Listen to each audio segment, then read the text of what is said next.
Welcome to the Tech Egg. Don't get scrambled. Enjoy the video. You start by clearing the sink and running warm water to loosen food and oils. Sprinkle baking soda across the surface. It provides gentle abrasion without scratching. Add a squirt of dish soap to your sponge and scrub with the grain of the steel to lift residue. For corners and drain areas, use a soft brush.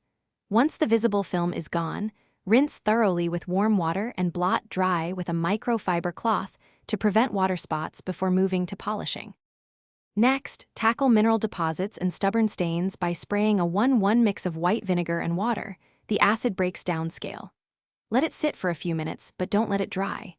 Make a paste of baking soda and water for persistent spots, apply it, and scrub gently with a soft brush following the grain. This prevents micro scratches.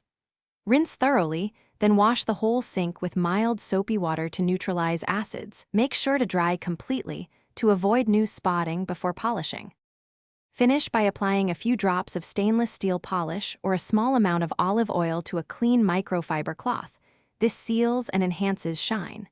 Buff in small circular motions to spread the polish, then follow with strokes along the grain to align the finish and remove haze. Once glossy, wipe off excess and inspect under good light. If streaks or cloudy patches appear, re-clean that area with vinegar solution, rinse, dry, and repeat the polish. This troubleshooting step fixes. Thanks for watching. Consider subscribing if I helped unscramble your problems.